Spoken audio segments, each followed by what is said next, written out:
Hello and welcome back to Shakesyear. We are still working on King Richard II, and today we get to hear from King Richard II himself because he has returned from the stupid war that he was fighting in Ireland, that he took all of John of Gaunt's money for once Gaunt had died, which has a lot of people angry with him because all of that money should have gone to Henry Bolingbroke, who was John of Gaunt's heir, who was banished at the time, but who has come back to try to overthrow King Richard II. Well, maybe not to overthrow him, but at least to get his lands and titles back. And he'll probably put up a bit of a fight when it comes to Richard.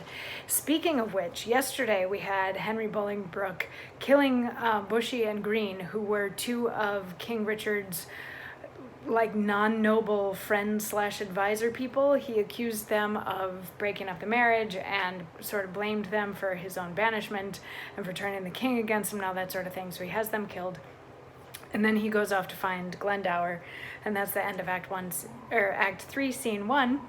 And today we're in Act 3, Scene 2, where King Richard has landed once again on English soil. He is back from Ireland. Now, a little squidge from Act 2, Scene 4, which is just a little bitty scene that's put in there. A lot of the army that was waiting for King Richard to return has deserted because he has taken quite a long time to get back to Ireland, and a lot of them to get back to England from Ireland, and a lot of them are convinced that he is dead. So having just landed, he's there with O'Merle and a few of the other people that are still with him, like the Bishop of Carlisle, that sort of a thing. And he lands, he's like, oh, what castle is this? And O'Merle is like, so how does it feel to be back on English soil? And King Richard says, needs must I like it well. I weep for joy to stand upon my kingdom once again. Dear earth, I do salute thee with my hand, though rebels wound thee with their horses' hooves. As a long-parted mother with her child plays fondly with her tears and smiles in meeting, so weeping, smiling, greet I thee, my earth, and do thee favor with my royal hands.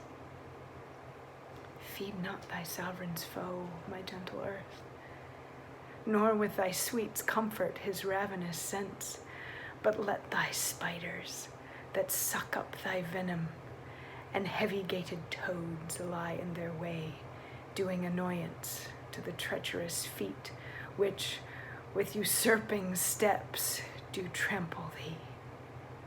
Yield stinging nettles to mine enemies, and when they from thy bosom pluck a flower, guard it, I prithee, with a lurking adder, whose double tongue may with immortal touch throw death upon thy sovereign's enemies. Mock not my senseless conjuration, lords. This earth shall have a feeling, and these stones prove armed soldiers, ere her native king shall falter under foul rebellious arms. We already had one love letter to England, and this is sort of a weird little love letter. He's very happy to be back on English soil, and he, in most productions, he touches the ground so that he can do the ground favor with his royal hands, that kind of a thing. But as he's greeting his England, his earth, his ground, and talking about how glad he is to be back, he's also sort of trying to enlist this earth to fight against Bolingbroke. He wants poisonous flowers and spiders and snakes and all of that sort of thing to be provided by the earth to help undo his foes.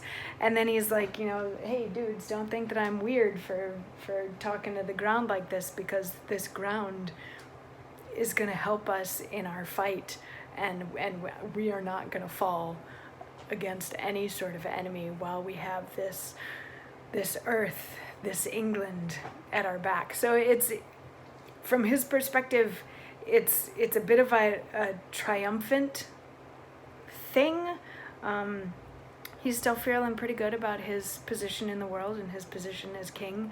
He thinks that he has a lot of power and a lot of strength behind him and all of that sort of a thing. And yeah, we'll see where that goes in the rest of the scene. He talks a lot, and tomorrow's monologue is just a little tiny smidge after this.